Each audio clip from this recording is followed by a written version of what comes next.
Episode 2 के ending में हमने देखा कि डेमन और कॉर्लिस ने साथ मिलकर क्रैब फीडर के खिलाफ जंग छेड़ दी। एपिसोड 3 की स्टोरी 3 साल का टाइम जंप लेकर शुरू हुई। एलिसन और विसेरिस को एक बेटा हुआ, एगॉन, और एलिसन ऑलरेडी दूसरे बच्चे को जन्म देने की तैयारी में थी। विसेरिस के किंगडम में सबने मान लिया था कि आयरन थ्रोन का अगला सच्चा हकदार एगॉन ही है, द ट्रू एयर। ऑब्वियसली रायनीरा इस बात से जरा भी खुश नहीं थी। वो अच्छे से जानती थी कि अवाम और 7 किंगडम्स के बाकी लॉर्ड्स ने एगॉन द सेकंड को अगला राजा मान लिया था, the second of his name. सारे यहाँ एगॉन का दूसरा बर्थडे सेलिब्रेट करने आए थे। विसेरिस भी फुल ऑन सेलिब्रेशन के मूड में था, लेकिन तभी इसके master of the ships Tyland Lannister ने आकर राजा को एक अर्जेंट खबर सुनाई। कॉर्लिस के स्मॉल काउंसिल से जाने के बाद शायद टाइलन लैनिस्टर राजा का नया मास्टर ऑफ शिप्स बन गया। कॉर्लिस और डेमन ने क्रैब फीडर के खिलाफ लड़ाई तो छेड़ दी, बट सरप्राइजिंगली स्टेपस्टोन्स में जंग लड़ना इन्हें बहुत महंगा पड़ रहा था। स्टेपस्टोन्स के छोटे छोटे पहाड़ी आइलैंड पर ढेर सारे केव्स बने थे। एक बार क्रैब फीडर की आर्मी केव्स में घुस गई तो उन्हें ड्रैगन से डरने की कोई जरूरत नहीं। शुरू में डेमन का ड्रैगन अटैक काम कर गया, लेकिन बाद में क्रैब फीडर की आर्मी इन दोनों पर भारी पड़ने लगी। इस लड़ाई में कॉर्लिस को काफी माली नुकसान हुआ। टाइलन को लगता है कि राजा को उनकी मदद करनी चाहिए, लेकिन विसेरिस को इस लड़ाई में कोई इंटरेस्ट नहीं। कॉर्लिस और डेमन ने विसेरिस के पीठ पीछे इस जंग की शुरुआत की थी। अब झेलो उसके कॉन्सिक्वेंसेस। विसेरिस को स्टेपस्टोन्स की लड़ाई से ज्यादा तो रेनीरा में इंटरेस्ट था। रेनीरा एगॉन की बर्थडे पार्टी बंक मार के गॉड सूट के नीचे बैठी पढ़ाई कर रही थी, लाइव एक्शन स्पॉटिफाई के साथ। इसे अंदर जाकर अपने सेल्फ रिस्पेक्ट की धज्जियां नहीं उड़ानी। क्वीन एलिसन ने रेनीरा को प्यार से समझाने की कोशिश की, लेकिन इसके ना मानने पर एलिसन ने इसे अपने साथ चलने का ऑर्डर दिया। एगॉन का बर्थडे मनाने विसेरिस ने रॉयल हंट प्लान किया था। रास्ते में विसेरिस ने रेनीरा को बताया कि जल्द ही इसे भी बच्चा पैदा करने के लिए खुद को प्रिपेयर करना होगा। ये सुनते ही रेनीरा का खराब मूड और भी ज्यादा बिगड़ गया। यही हमारी मुलाकात लायनल स्ट्रॉन्ग के 2 बेटे हार्विन और लैरिस से हुई। लायनल स्ट्रॉन्ग राजा का मास्टर ऑफ लॉज है। विसेरिस की बग्गी से उतरते ही ऑटो के भाई हॉबर्ट ने इनडायरेक्टली एगॉन को सबके सामने अगला राजा बुलाया, ताकि शुरू से ही सबके दिमाग में ये बात फिक्स हो जाए। रेनीरा ऑकवर्डली पार्टी में अकेली घूम रही थी। यहाँ साफ जाहिर हो गया कि इधर रेनीरा को कोई भाव नहीं देता। फिर रेनीरा ने अपना गुस्सा टी पार्टी करने वाली रॉयल औरतों पर निकाला, जो स्टेपस्टोन्स की लड़ाई को लेकर बिना लॉजिक वाली बातें कर रहे थे। लैरिस स्ट्रॉन्ग एक क्लब फुट चुपचाप बैठा सबकी बातें सुन रहा था। लैरिस को मास्टर ऑफ विस्पर्स भी कहा जाता है। इन शॉर्ट इस बंदे पर ध्यान रखना।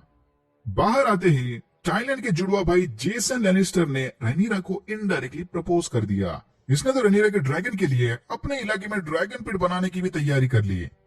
भाई तो धूम के अली से भी आगे निकल गया।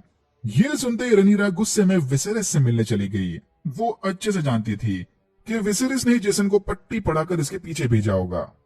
फिर विसेरिस और रेनीरा के बीच इसकी शादी को लेकर जोरदार झगड़ा शुरू हो गया। जब से रेनीरा बालिग हुई है उसे ढेर सारे रिश्ते आ रहे थे, लेकिन रेनीरा ने कभी इस बात को सीरियसली नहीं लिया। रेनीरा ने विसेरिस को साफ साफ बता दिया कि उसे शादी नहीं करनी। यह सुनकर विसेरिस की आवाज और चढ़ गई।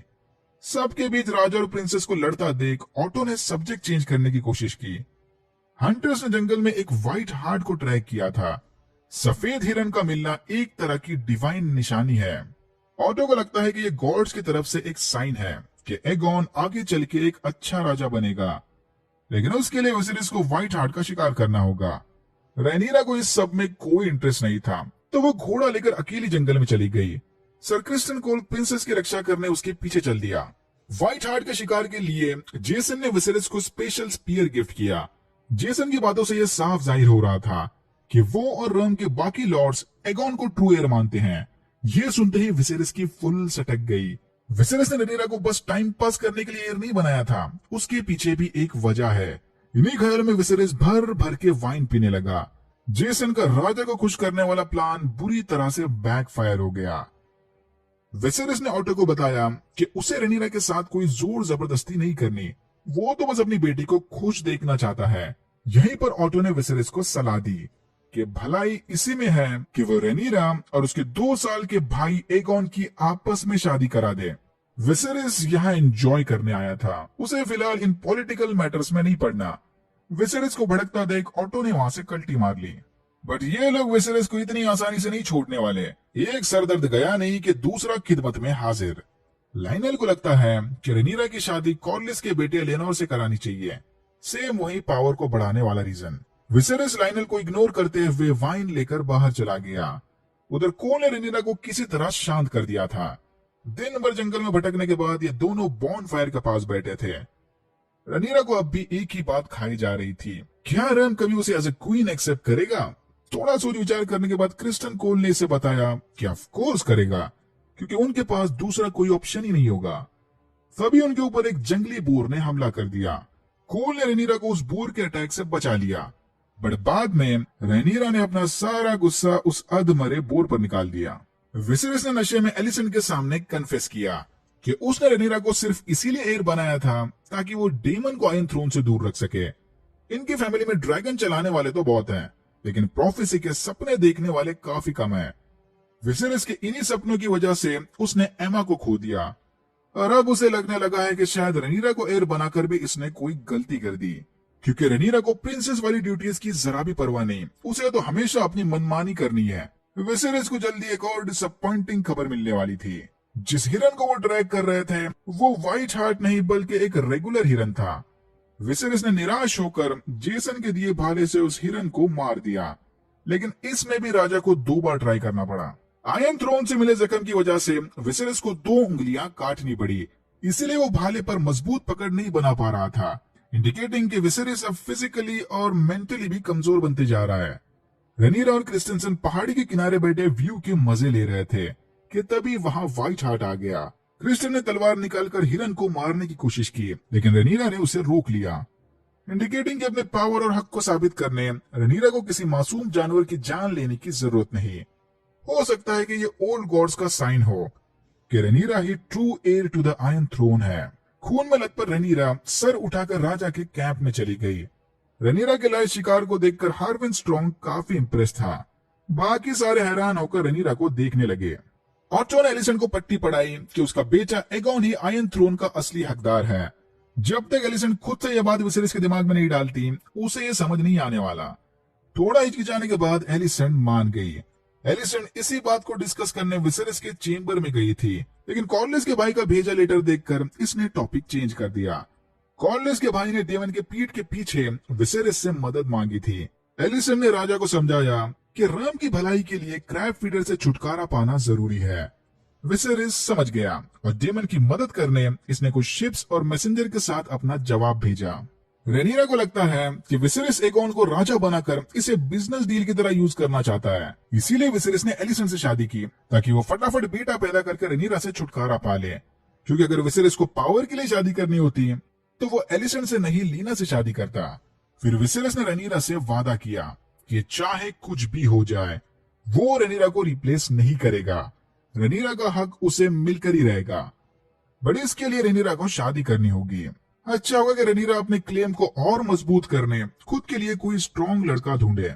उधर स्टेप स्टोन्स पर हालत बद से बदतर हुए जा रही थी।